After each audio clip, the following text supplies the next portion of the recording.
Peppers and tomatoes have been planted. I'm doing 2 beds this year. This bed has the grass clippings under each plant. I love this trellis system. I'm using what they call tomahawks, and they'll all be clipped up. We have radishes ready to pick. I'll post those later. Well, the skunks have excavated the patio. Ugh. Gardening. Strawberries are just starting. So I have to come out and pick before the chipmunks get them. But we're going to have a bumper year. It's just really great to see this many strawberries. This is the studio bed. It's filling. I have a sunflower growing, which probably should be taken out. It'll Sunflowers take so much energy from all the other plants. So we have strawberries, celery, peppers. The rhubarb has been harvested hard. Um, I have 3 bags in the freezer and probably can get 1 more bag. Since the last video, I've been able to put up 2 more of these trellises and cherry tomatoes. I have planted Sun Gold, Sweet Millions, and a bumblebee variety. So these should get loaded with tomatoes. I usually do put cherry tomatoes on these, and it's worked out really well. So they're on each side of the pergola, and on each area of the trellis we'll have cherry tomatoes, and that should be pretty good. Um, this is the other side. The garlic is doing really well. Everything is. We've had so much rain, and it is so cold here.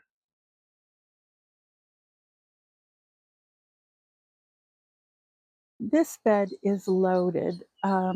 We have Columbine canadensis. This is a rose that was my grandmother's that I chipped out of the ground in the middle of winter. It's loaded with buds this year. Sweet Williams. I have salvias in the front. The peony bloomed. I have a big bouquet of peonies in the house. All those hydrangeas that I cut back to the ground are now looking really good. And all my pots are planted. So it's been just a crazy busy spring. I don't remember a spring this busy before. So this area I concentrated on yesterday. Um, I put these trellises up last year, and I had put one up that was too short. So I've had to bump it up to a little over 6 feet. The tomatoes like it over here. They get really leggy, not leggy, but they produce really well. Onions are looking really good. On the back, I usually put cucumbers. This year I have so many tomatoes this year. I have 3 tomatoes here. I have 6 and 6, 12 here and 3 on the back. And I think on top of the 9 that I have in the other bed, that should get me enough for canning season, I'm hoping. I also have Tulsi basil, and I have regular basil. This is all thyme that I've started from seed. And I, of course, put marigolds in. I can use some more marigolds on the back side. I've already started harvesting, look at the cauliflower. We've started harvesting cauliflower. I've also started harvesting broccoli. That one needs to get harvested today. So I've harvested 6 heads of broccoli. That's that purple broccoli. I got it from Haas Seeds, and I have been really happy with it. So I recommend it if you can get purple broccoli. It's an early producer. I've had good luck with it the past 3 years. And everything else is cauliflower. There's more broccoli in here that I'm waiting on. This is today's project. I am digging this. It's a mophead hydrangea, Annebelle. I'm digging it out. I'm going to cut it back, and it's getting moved to the way back because this area gets bright sun, and it would rather be in a little bit of filtered shade. So I need to go get my shovel, my wheelbarrow. I'll fill up the hole with compost, and then I'll start putting in eggplant and hot peppers. Although we are only 55 today and it's been raining and cold, this has been one of our coldest springs. It's been so cold and so wet. For people who have roses, we've had a really cold, wet spring. And I have to say, when I started gardening, I had always been told that roses really like to eat. They're heavy feeders. And now that I've gardened for as long as I have, I am now under the impression that they would much rather drink. Um, yes, they're heavy feeders, but when you have a really wet, cool spring, the roses this year are spectacular. So if you have roses, I bet you're having a great year if you live in zone 6A.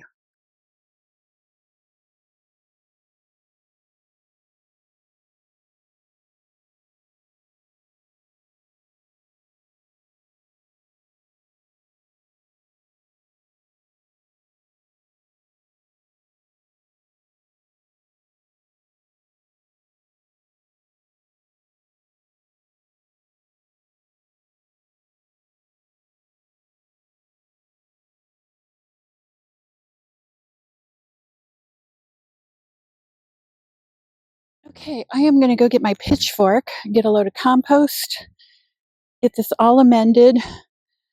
Every single one of these roots has the potential to be a new hydrangea. So I would like to get out, as I know I will be pulling hydrangeas all summer, but the trick is not to let them leaf out. If they leaf out, it feeds the roots and you're going to have the same problem I just had. Now, this hydrangea has been in here years.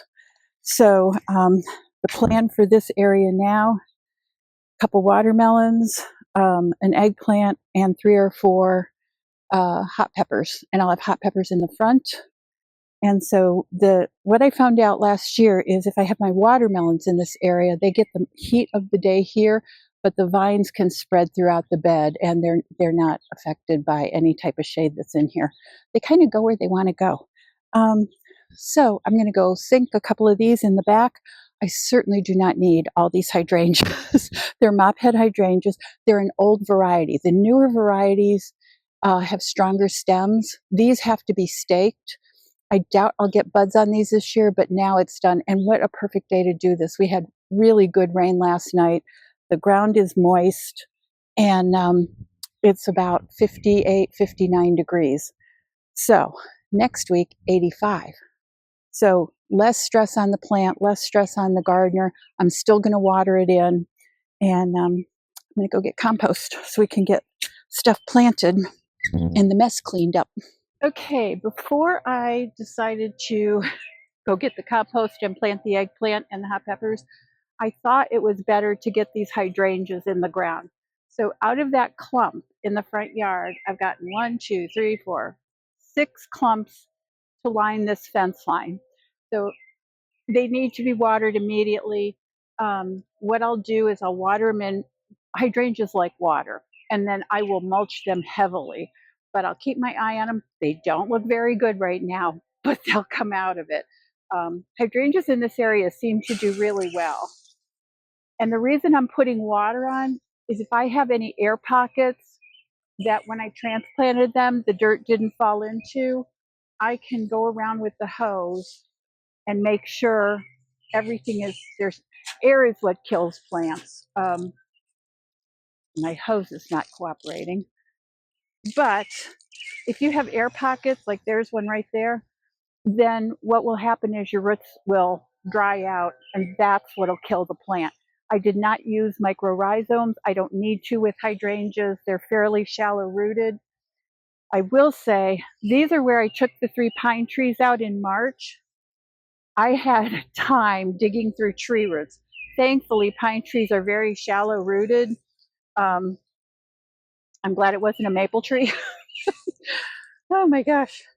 So I'm going to get these watered. Then I'm going to go get a load of compost out of my compost bin, finish planting the front, and get that all shaped up. And then I'll come back and mulch. I'll give them one more hit of water, and then I'll mulch them in real heavy. We really don't go into, I think next Monday we go to 85. So these should have time to settle in by then. And I know I won't get blooms off of them this year. Okay, so the hydrangea is out. I amended the soil with compost, some fertilizer, the John Kemp's superfood, and I dug it all in. I have one, two, three hot peppers. Two are jalapenos. The one is a cow horn hot. I have three eggplants in the back. I have a sugar baby watermelon. And then also in the front, I've put two more hot peppers, lemongrass, and on the other side of the yard, I've also put in three more hot peppers over there. So the front garden should be loaded this year. We'll see. But that's how this all turned out. And the hydrangea got divided in the back, so it's happy. The gardener's happy. Everybody's happy.